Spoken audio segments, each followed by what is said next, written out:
Hello, everyone. I'm Justine. I'm one of the flight nurses with Apollo MedFlight.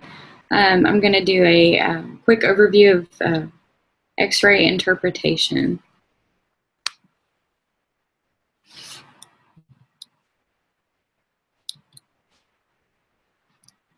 Alrighty, so the objectives understand basic physics of X-rays, define terminology, landmarks of X-rays, identify radio-opaque invasive tubes and lines, correlate the signs and symptoms that are on the X-ray with the area, identify abnormalities on CT scans. So some of the basic physics of X-ray, radiation is going to be termed transfer of energy in the form of particles or waves. Energy is defined as the ability to do work, and then electromagnetic radiation is a form of pure energy which is carried by waves of protons. Ionizing radiation is radiation capable of producing ions by removing or adding an electron to an atom.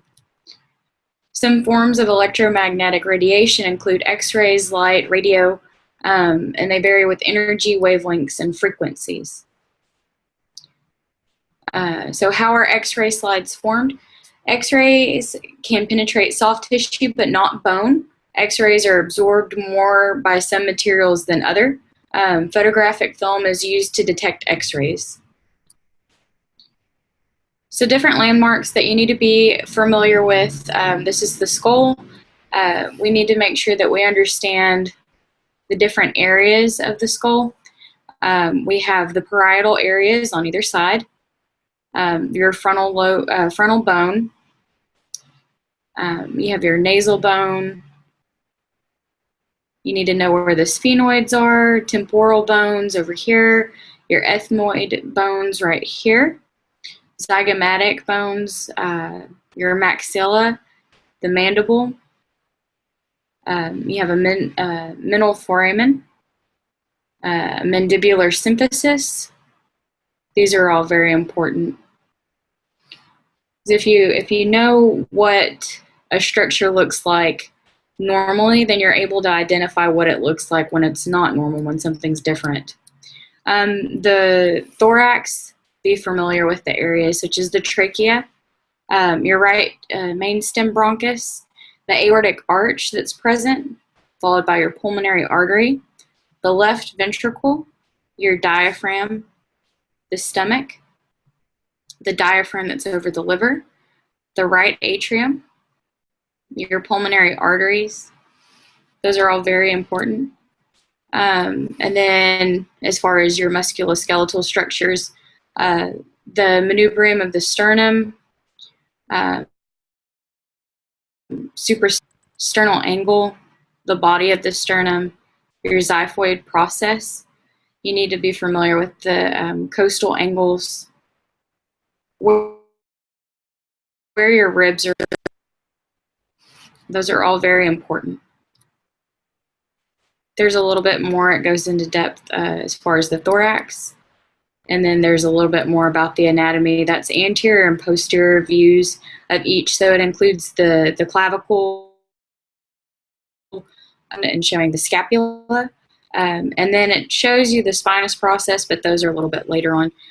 Here you have a silhouette of the heart. You have your aorta, your pulmonary arteries, right atrium, right ventricle, and left ventricle. Those are all labeled on there. So here is the spine.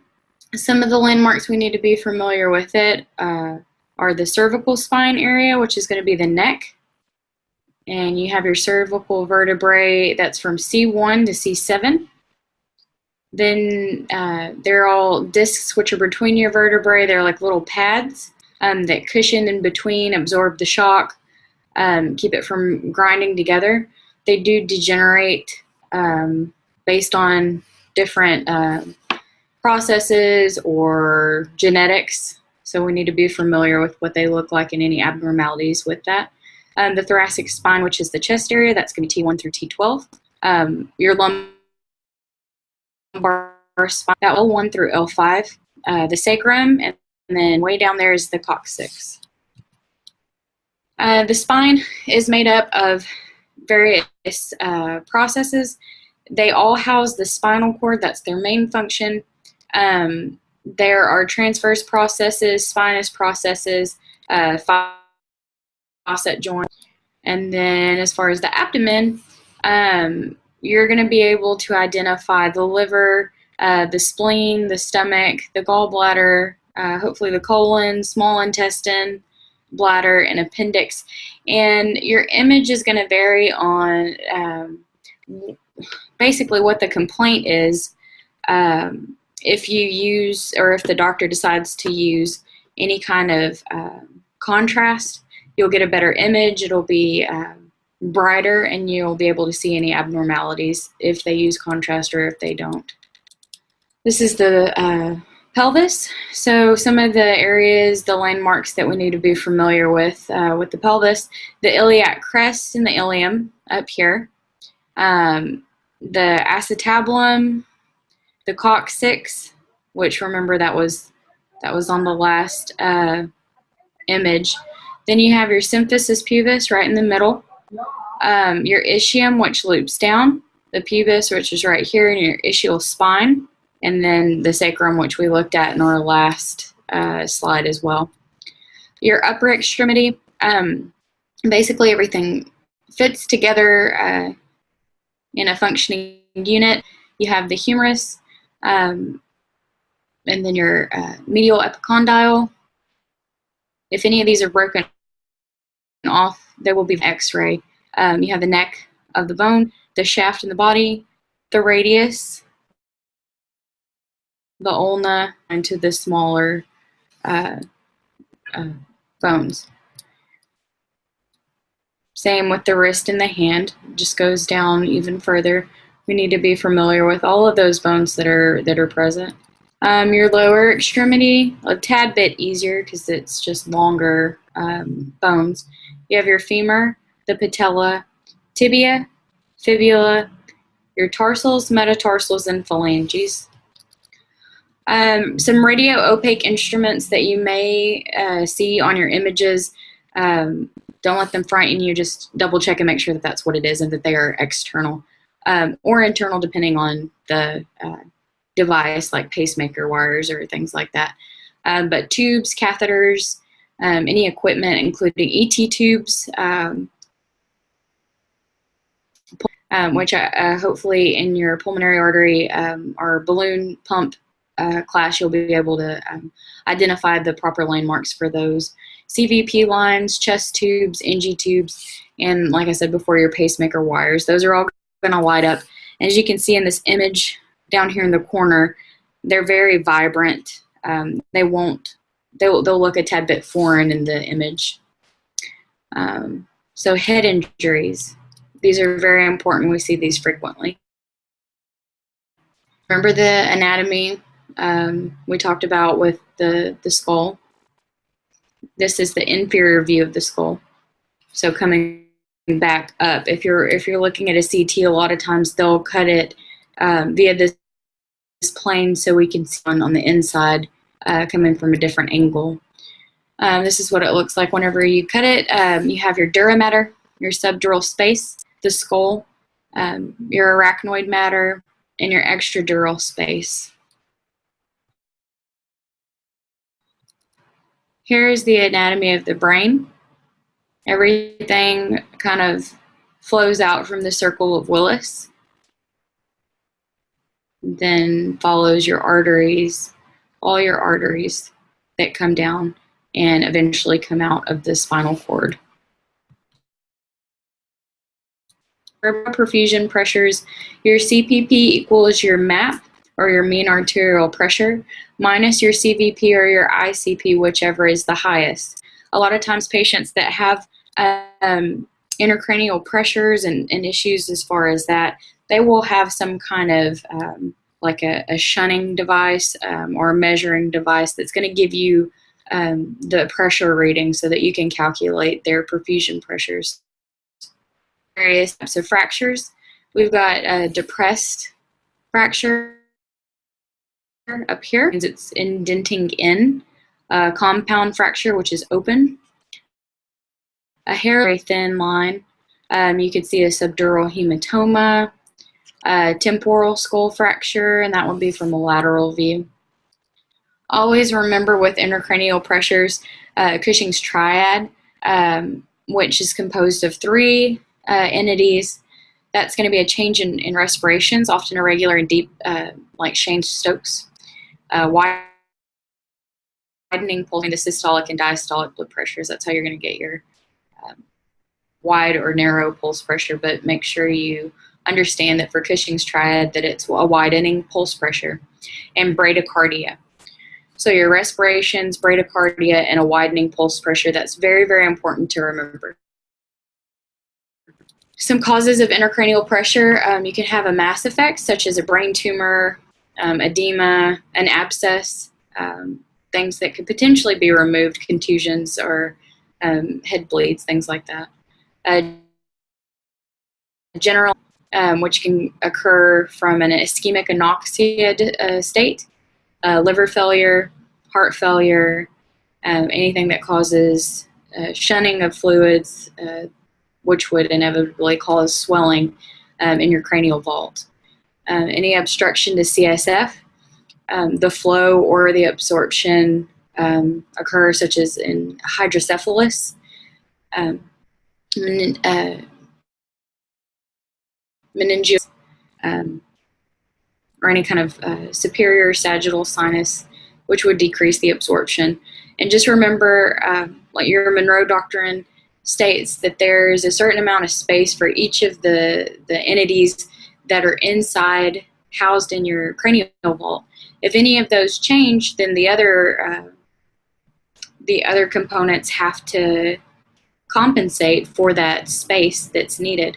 And if they can't, then eventually things such as herniation occur due to the increased pressure and swelling. So intracerebral hemorrhage occurs when diseased blood vessels within the brain burst, allowing the blood to leak inside the brain. Usually they're from a blunt trauma, like a fall or a blow to the head, car accidents, things like that. This is the Glasgow Coma Scale.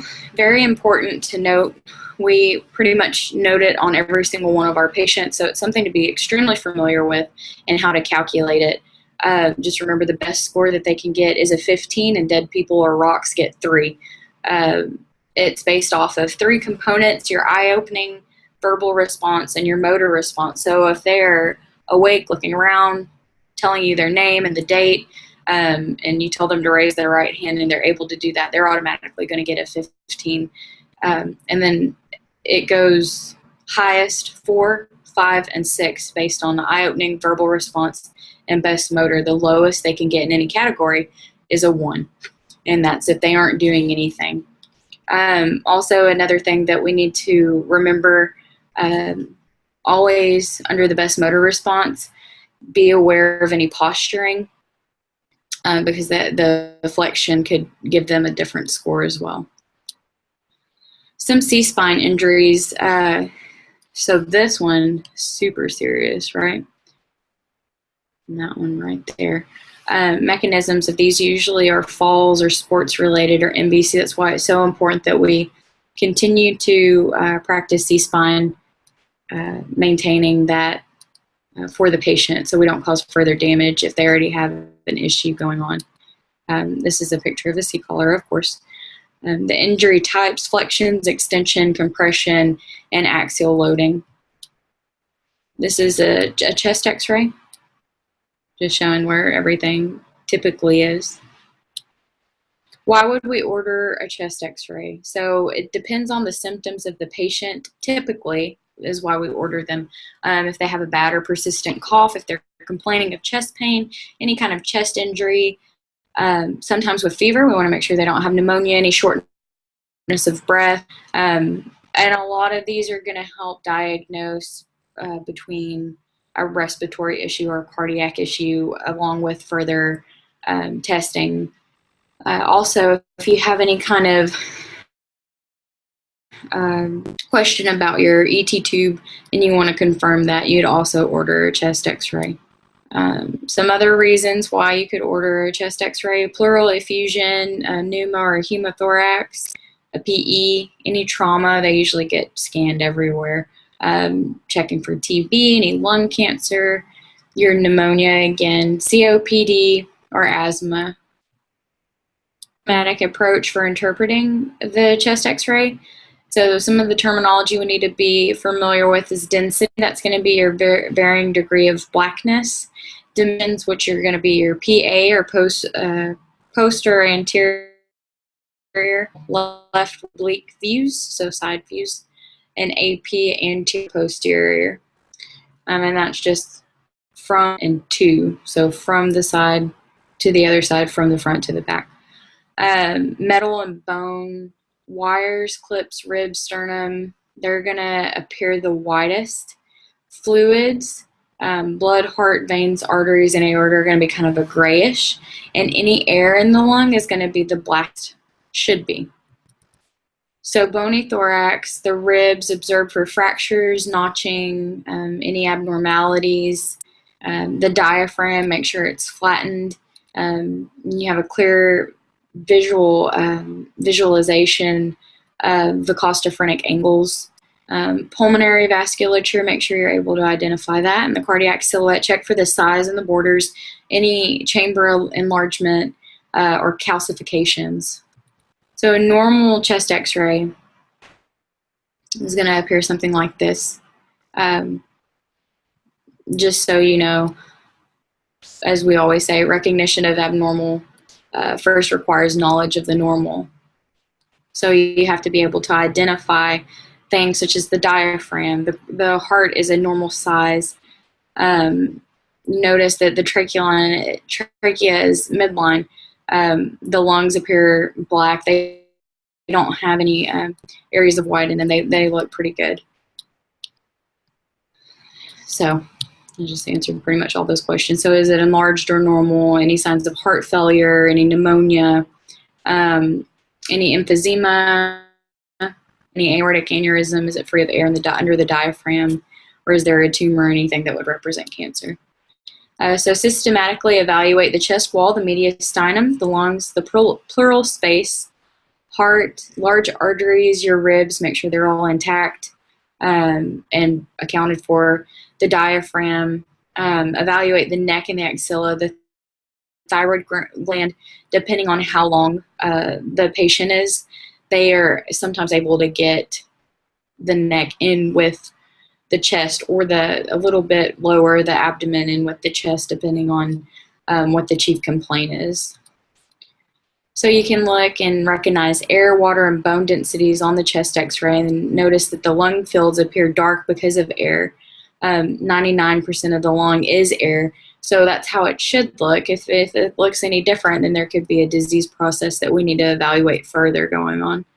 The pulmonary vasculature, interstitial space constitute about 1% of lung. Most disease states replace air with a pathological process, which usually is a liquid density and appears white. So poor quality chest x-ray. The patient needs to be in the supine position. If you can, try to get them to sit up. That's going to be a good picture. If they hold still, that'll be a better picture. But whenever they're supine, it's going to decrease the lung volume and increase the heart size because everything's pushing down. It increases venous return to the heart. Semi-upright, it's going to enlarge the normal structures, change air fluid levels. If they can't hold their breath whenever you tell them to hold their breath, the diaphragm appears blurred, or any expired films. They just look funny. And of course, typically we're not the ones pushing the button for the x-ray, and we don't necessarily tell other people how to do their jobs, but you need to be able to evaluate a good quality chest x-ray and identify anything that's abnormal on those, and also be able to understand when there's artifact because they weren't able to obtain the perfect chest x-ray because of the circumstances. So some misdiagnosis. different emergency room, the x-ray will send the film off for a radiologist to interpret. However, sometimes at night, and some the ER physician will be the one that interprets the x-ray. So there's a lot of things that we may see that could be wrong that they missed. So we just need to be aware of that and kind of help in any way we can. So what's wrong with the lung tissue here? This is all the lung tissue. It's very black. So there's nothing wrong, right? But up here we note that the clavicle is fractured. So we can't just focus on something, especially an x-ray, because I'll tell you what, they're a little bit tricky. So some interpretations, make sure you have the correct patient, the correct date and time, the correct examination, right side versus left side. You may get in report that they have a right pneumothorax, however, they have a left chest tube in. So make sure you're looking for yourself. See if there's a comparison film that you can look at from months previous. Maybe they came in for a cough or chest pain before, and this is something that's acute on chronic or has gotten worse, that we can compare that to, or things such as tumors. We want to know if they're spreading, if they're larger, what's different this time than it was last time, and then just make sure you're correct technique, knowing the entire anatomical areas that are included, all the views, and taking note of that. So also penetration. So over-penetrated dark films obscure subtle pathologies. Under-penetrated white films may give impressions of diffuse and increased. Again, not something that we're going to focus on, but we need to be able to differentiate. Inspiration is going to help with your view. The diaphragm is going to elevate, causing heart and mediastinum to appear large. So whenever they tell them to hold their breath, encourage them to hold their breath, and whenever they're able to breathe, they need to continue to do so. Order of the exam is important, especially prior to picking up, like I said earlier, a balloon pump patient. You have to have confirmation that what they did is in the correct spot. Your ET tube, try to get confirmation, and the definitive confirmation of that ET tube placement is going to be a chest x-ray. You've got to make sure that things are in the right spot before you just start going. So, all right. So again, this is pretty self-explanatory.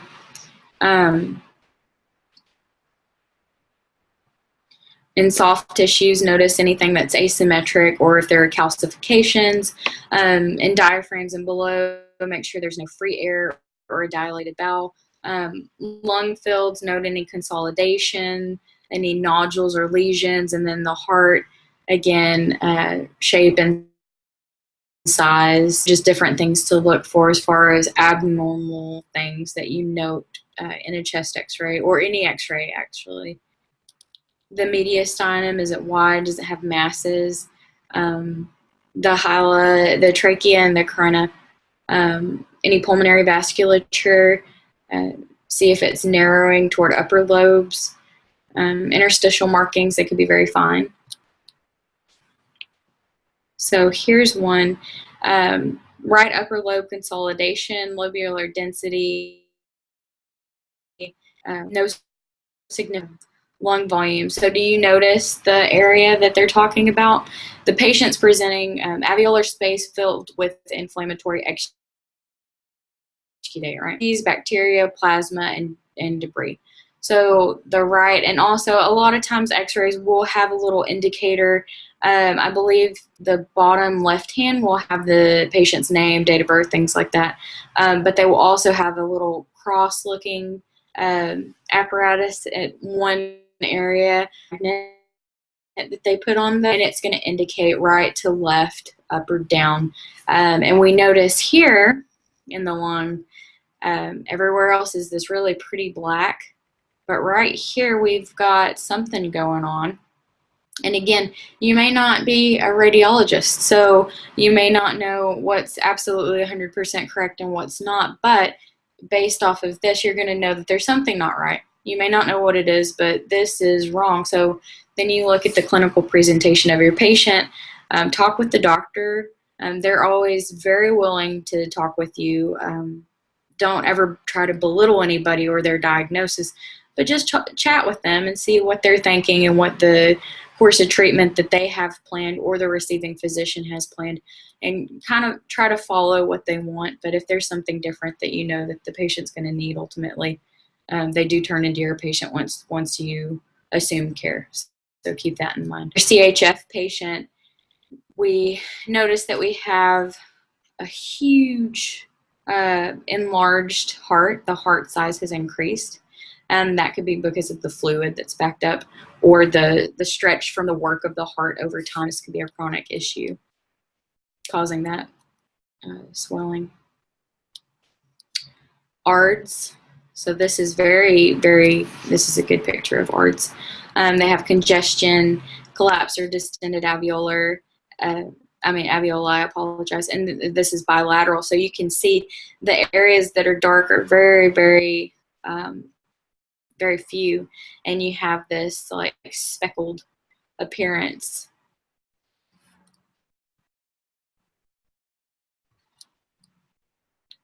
And then this is sarcoidosis. You have bilateral and symmetrical hilar and mediastinal LAD. Generalized fibrosis. So those areas are just going to be, it's very unfortunate, but we do see those here and here on both sides. Atelectasis, no ventilation to the lobe beyond the obstruction. There's trapped air absorbed by pulmonary circulation, and they're going to have hyperinflation of normal lungs. That's how they compensate. So we notice how much larger the lung goes down, right? And then we have these areas of atelectasis. Tension, pretty obvious. We have late sign, tracheal deviation. Something needed to be done with this patient yesterday. Like you need to either do a needle decompression immediately, unless you have your chest tube already like set up, ready to go, and we have the patient cut open. So that needs to be corrected like now. So pleural effusion, we see that. We see the opaque image. COPD, you have a wall of blood here. That's one of the telltale signs. All right, here, this guy's got right lower lobe pneumonia. It's down here, this area right here. So they need to be started on some antibiotics. We need to make sure that they're sitting up as much as possible, give them oxygen, things like that. Right here, we note that our ET tube right here is a tad bit deviated, right? It needs to be more center.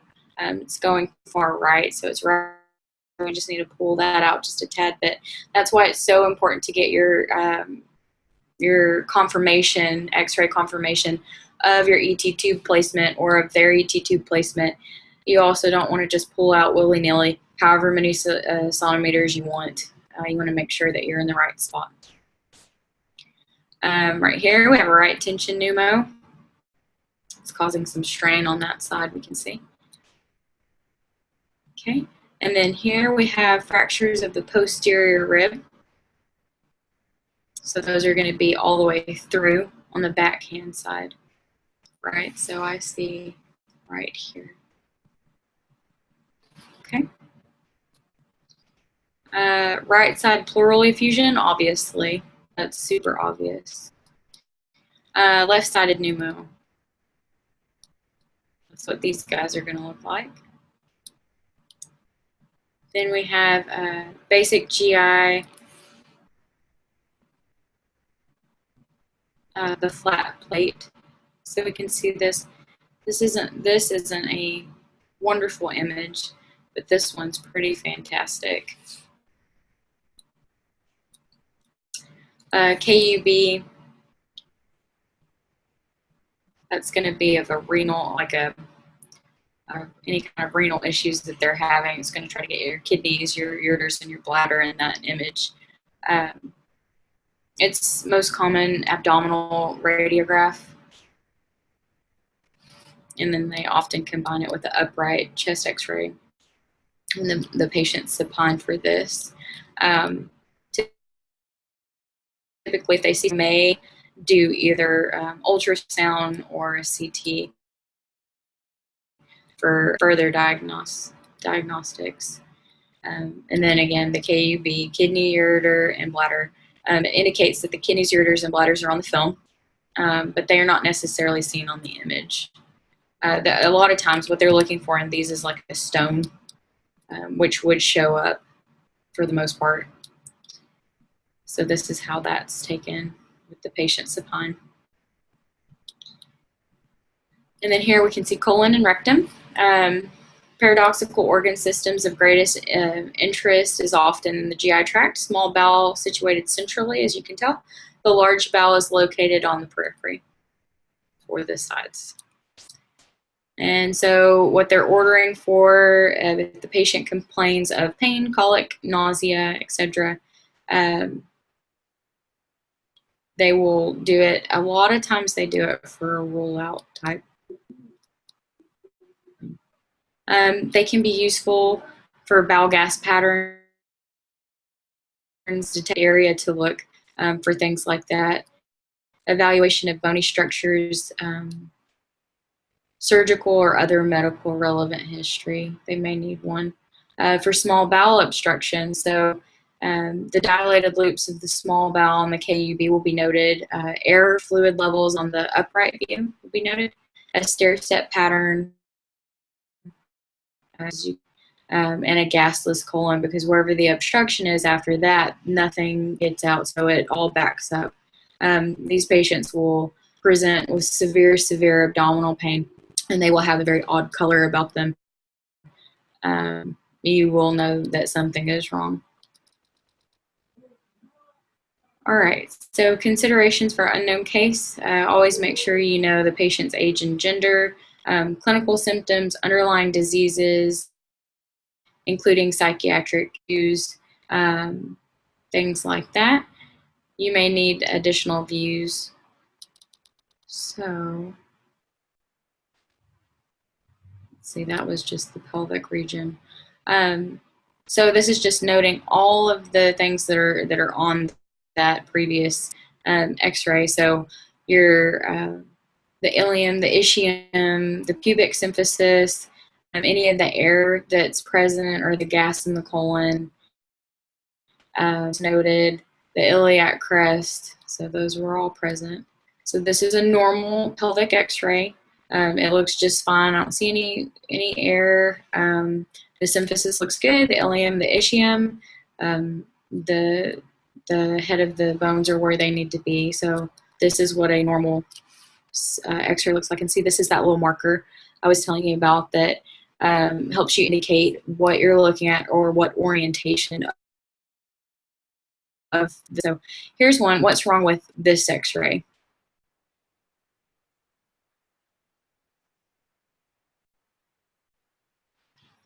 So what I'm noticing is right here, there's an issue, right? Okay, everything else looks pretty okay to me. All right, what about this one?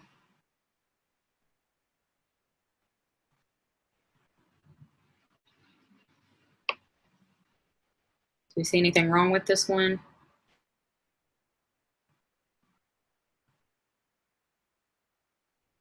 The same region, it looks like there's something going on right here. All right, what about this?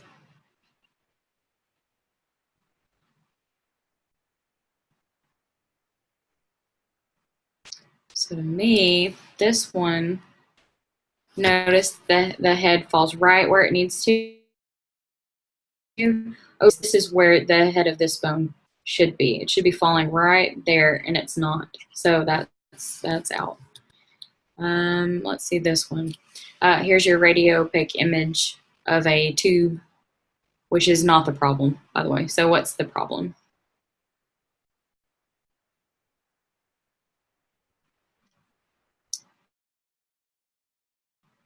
Is right here. That looks very odd. That's the first thing I would notice that's a little bit odd, just going from known to unknown. All right. Okay, so here's the answers to those. Yes, so yeah. So there's that area. Again, same area down here. Yeah, the femoral head. It's completely out of where it needs to go. And then there's something odd about the pubic symphysis down there. Okay, extremity fractures. These are different, fracture patterns.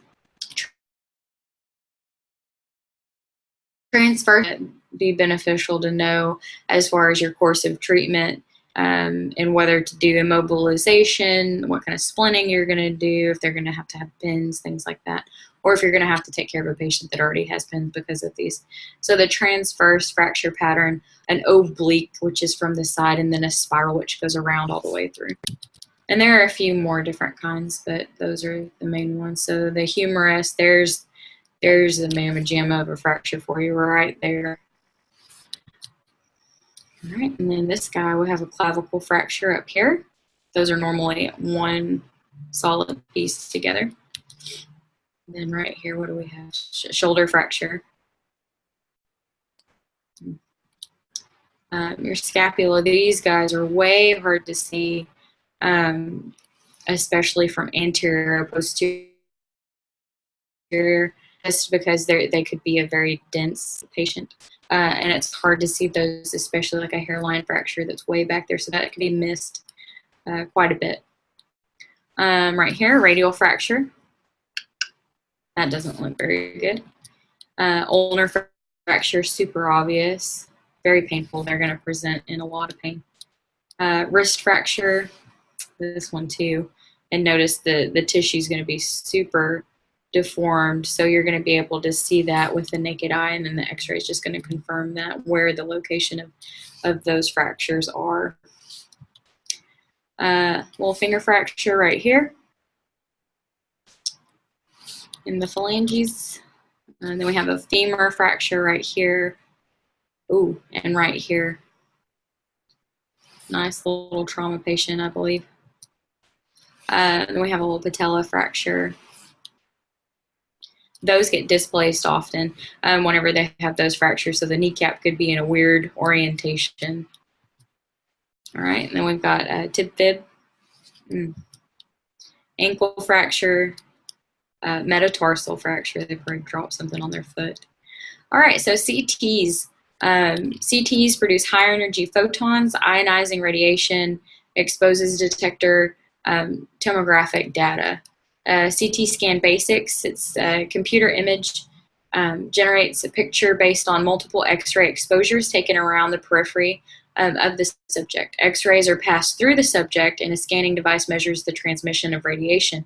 The denser the object, the more the beam is attenuated, and hence fewer X-rays make it to the sensor. So this is that huge machine that they lie in, and it cuts through them in different planes, and we can look at them in smaller dissections. The denser the object, the wider it appears on the CT. Bone is the most dense, so it's going to be one of the widest. Air is the least dense, so it's going to appear pretty dark. So windowing is part of CT scan basics. It focuses on the spectrum of the grayscale used on a particular image. So windowing has to do with the grayscale. Here are some examples. These are the various planes that they're going to dissect the brain, so you can see different areas of the brain. Here's an example of an abdomen. Here's another example. And another example. And then it notes any abnormal tissue, which is gray on the sides of the nose. And then normal air is black in the maxillary sinuses. Here's another example. This indicates there's a tumor in the anterior portion of the patient. And that's it. That's all I have for you for X-ray interpretation.